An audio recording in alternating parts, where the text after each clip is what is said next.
Hi good people, welcome back to Monique's Book List. So we are here to do a review on 2 romance novels. Now I know for all of you who don't like romance, I'm sorry this video isn't for you unfortunately. But maybe if you listen, maybe you might be interested in reading these 2 books. However, let's just get into it. So the first book is Get a Life, Chloe Brown by Talia Hirbert. I think that's how you say it. And then the second one is Well Met by Jen DeLuca. Yeah, Jen DeLuca. I read Well Met in October, and I read it, to be fair, I read it at the October 26th through the 29th. And I read Get a Life, Chloe Brown in the I think it was at the end of November. No, mid-November, like right before Thanksgiving. I actually finished it the Friday before. No, I finished it a little bit before Thanksgiving. But I'm here to talk about these books because I feel like people have been promoting these books wrong. They both are kind of on the premise of hate the love romance kind of tropes or themes when it comes to romance novels. However, I feel like both books aren't fully expressed with just that one-liner. I understand that you have to give a one-liner for people to be interested in reading a book. I get it, but I just want to give it a little more depth. So I'll start with Well Met. Well Met, you're reading about 2 people by the name of Emily and Simon. Emily is come to a small town in Maryland where her sister had just had a car accident, and she's there. She moved in with her sister to help her sister rehab? Yeah, rehab from the car accident, and also help her niece with her freshman year of high school. And during the summertime, her high school puts on a Renaissance fair. And it's ran by a few of the teachers and some of the townsfolk that live in this small town. That's like the base of the book. Well, Emily and Simon meet because he's doing registration, and she's kind of like, I don't know how you explain it. I don't know if you could say she's kind of bamboozled into volunteering, and she volunteers to be the easiest thing there is, which is I shouldn't say the easiest. I don't know how much energy it takes to be this, but she volunteers to be a serving wench. And Simon wants her to take it serious. And so when it comes to the time where he doesn't like her because she just picked the first thing he said, or she picked the first thing someone mentioned about being a part of the Renaissance Fair, like what you can do, how you can volunteer. And then also, when it came to picking names, she picked Emma, which is very close to her name, Emily. So he didn't think she was taking it serious. He takes it very serious for a lot of personal reasons. You find it out throughout the course of the book. You find out why it's so serious for him. But yes, they kind of start off not liking each other because he thinks she's there just for like playtime, and she's like, well, I have to be here because of the reason why, or because of the fake reason, I guess, why you guys said I had to join, which is basically for her niece to join, she has to volunteer as the guardian of this teenager being a part of the Renaissance Fair. I don't know why I was skirting around that. Anyway, so you meet these 2 characters who are very interesting. I actually rated this book 5 stars. Now, I will give a disclaimer. I rated this book 5 stars for a few reasons. One, it is well written. I think it takes something that is considered to be dorky and to make it kind of sweet and romantic, and explains why people are attracted to doing it, which is volunteering at the Renaissance Fair. Now, I live in Ohio. We have a Ohio Renaissance Fair, and my friends and I, I don't know, I can't remember when it was. I can't put my hand on the year because I'm old and I have a lot of shit going on in my life. But my friends and I, my girl Charlie and Lisa, we we used to go to the Renaissance Fair, as you know, the three fat fairies on the side of the road story. So the Columbus, or sorry, it's not the Columbus, it was just the Ohio Renaissance Fair. We all went to one year every weekend because we loved it so much. And we engaged so much with the staff, and that people who came there thought we were part of staff because we were just always there. So I said all that to say that, so part of the reason why I feel like I gave this book 5 stars is because of the nostalgia that it had brought up for me, thinking about the weekends that I spent at the Ohio Renaissance Fair. And I almost at the Ohio State Renaissance Fair, but I don't want to confuse people because the University of Ohio State did have its own Ren Fair also, much smaller, a little boring, but it was there. It's here. You can go to it if you want to. The state of Ohio actually has a couple Ren Fairs. They have one that is in, I think, it's called Mentor, Ohio.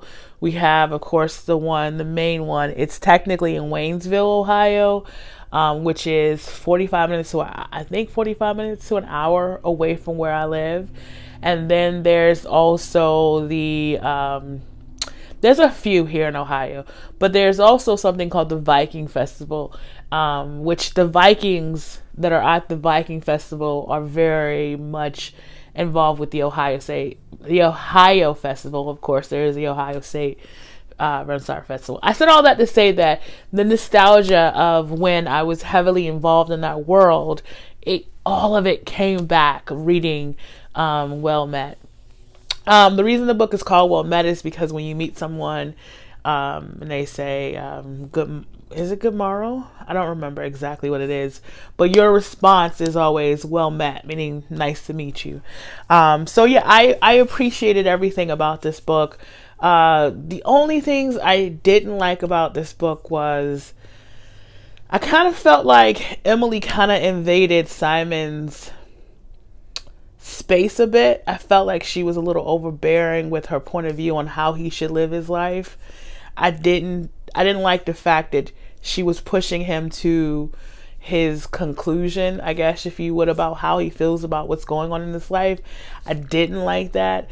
And I didn't like the fact that I think this is because I am finding that this is something that I struggle with in my life too, is that I will sit and worry about something that technically is in my control. And what I mean by that is, if I have a concern about something, whether it be work related or whether it be with a friend or anything, I have control of going and saying, look, I have this concern. We should probably talk about this. Or, hey, I have this concern. Is this something I should be worried about? Should I be preparing for this in the next couple months?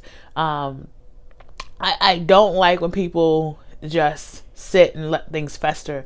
And I've been working through that with my life, my personal life, and my just life in general. So when I see it, it kind of makes me feel a little queasy. So it bothered me that she let stuff fester in a way when she could just simply say, hey, this is what I think you're going to do. Can we confirm if that's what you're going to do so I can decide how I'm going to move going forward? So those are the only things I didn't like about it. I like the fair, like they talked about the Maryland Renaissance Fair, which is probably one of the largest ones in the United States. There's a Minnesota one, there's a Wisconsin one. They're all over the place. But the ones that are really, really cool, the ones that when we were really heavy into Renaissance festivals that we always wanted to visit, we visited the one in Wisconsin and we wanted to go to the one in Maryland. I was born in Baltimore, Maryland, so I say Maryland, like that's how you say it when you're from Maryland, when you speak, I guess, Ebonics.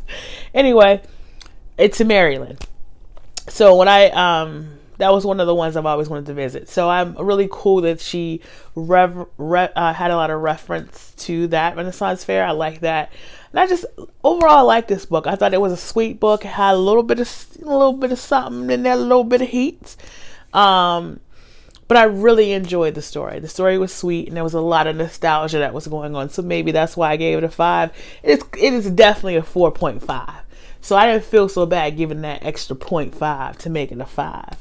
Anyway, so let's go and get to the book that I want to talk about the most, and that is Gonna Life Chloe Brown. And this is by Talia Hirbert. Now, here's the thing. I've read 4 books by this young lady, and I have only completed 2. And this is one of the 2. I don't like her style of writing. I don't know if it's because a lot of the because she has a lot of universal reference points. I don't know. I just don't enjoy her style of writing. I don't really enjoy the male characters in a lot of her books, except this one. I love Red. I loved him. I even love the girl whose name I cannot remember right now. Hold on. Chloe Brown. What the hell? Chloe. Okay. Pray for me. Okay. All right, so 1,000,001 booktubers have talked about this book. Now, I usually don't read YouTube darlings, especially when they first come out, because I always want it to die down and then go read it and then make my decision on it. I did that with Dumpling, and I'm glad I did. I'm glad I didn't read it when it was hyped. I did that with the book I'm currently reading called Swipe Right, and I got a lot of feelings about the reviews on Swipe Right.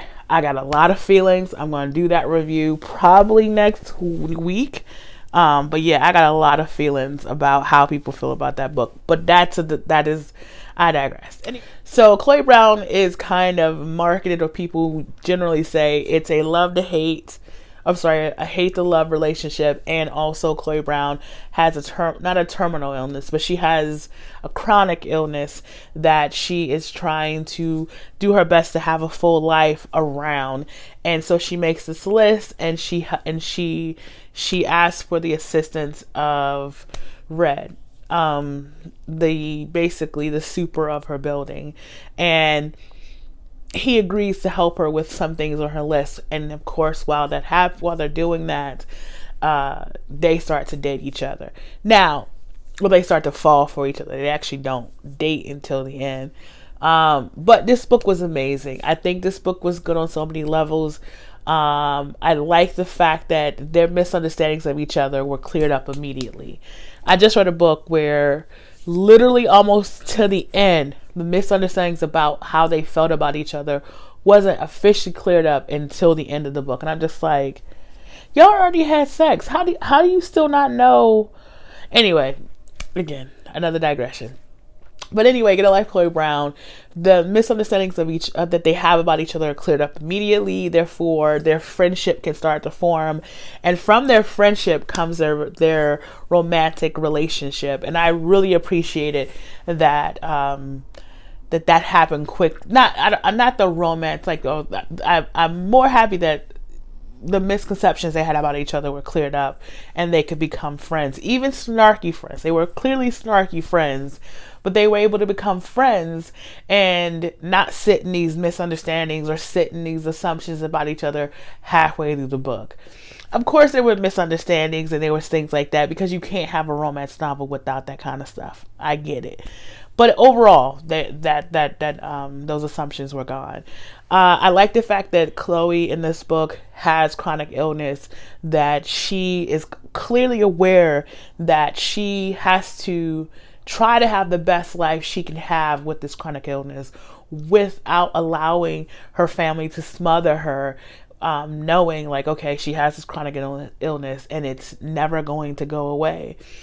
And I like the fact that Talia talks about, or the way she writes it, as her friends find chronic illness to be an inconvenience. Now, the only reason I like that is because that's true to form in most people, especially younger people. And I don't even hold it against them, because when you're around 20, 19, 21, 22, 23, you're still kind of very selfish. You still kind of want to have fun. You don't want to be burdened. And having a friend that has chronic illness that you have to be mindful of some people feel like it's a burden. That doesn't make them a bad person. It makes them human.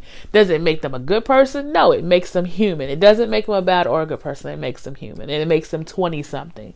So it talks about how like Chloe had to deal with her friends feeling like she was a burden, and eventually, deciding that maybe their friendship wasn't there wasn't the best for them.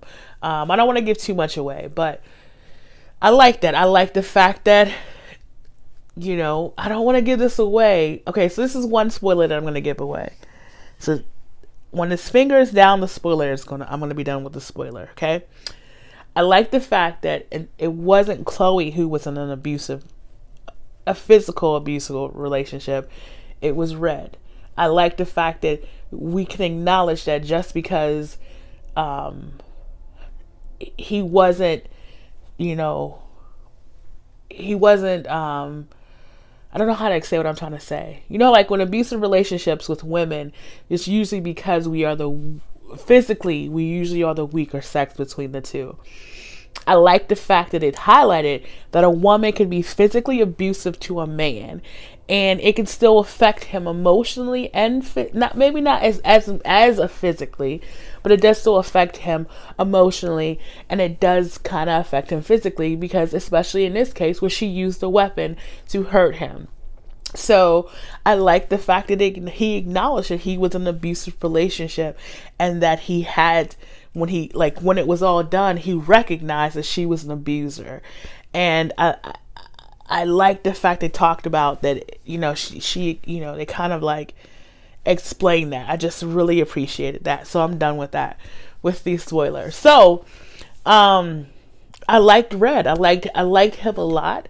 I liked the fact when he realized he wanted to be in a relationship with someone, he had to do some work to make sure that he wasn't projecting his fears and his insecurities that he had from a previous relationship onto Chloe. The fact that when he felt like he needed to do work to get into another relationship, he decided to go and do that work. And that work took on the form of counseling. So yeah, and I like the fact that Chloe, there was a point where she thought like, okay, I'm gonna have to walk away, because I know that if I continue in this way and let him behave in this way towards me, I'm telling him that behavior is okay towards me, and I can't do that, because if this doesn't go well,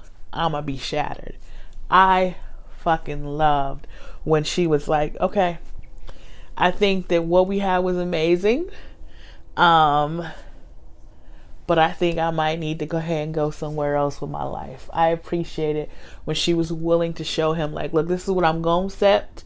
This is what I ain't going to accept. So I appreciated that. So I gave it a 4.5 stars. I probably, 5 stars.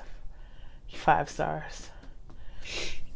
Yep, 5 stars. I really enjoy Get a Life, Chloe Brown. I really enjoy Well Met. I'm reading Swipe right now, or The Swipe Right. Strong feelings. I have strong feelings about the book, but I have strong feelings about the reviews on this book too. So I can't wait to do that video. It's going to be its own video. I'm not adding anything in it. It's going to probably be a very unpopular opinion, but not because, because I got some unpopular opinions about the book too. But anyway, so tell me, have you read Well Met? Have you read Get a Life, Chloe Brown? I read both I listened to both via Scribe. Or Scrib. I think people now pronounce it as Scrib. I'll leave a link to Scrib below if you want to get a ebook, or if you want to do the Audible. They have both audio. They have audiobooks, and they also have ebooks. I pay $8.99 a month plus tax. It's a really good service. But I guess that's all I have to say about these books. If you have the time, I would say give them a read or a listen. Get a Life, Chloe Brown, or Well Met. I think you will enjoy both of them. Highly, highly think you would enjoy them both. Fun fact, because I love when people say that. Fun fact, again, Get a Life, Chloe Brown is about a black woman and a redhead, a man that's a redhead. You know I gotta like that story because it's, my husband's a redhead. And today is our 3rd wedding anniversary. And we both forgot.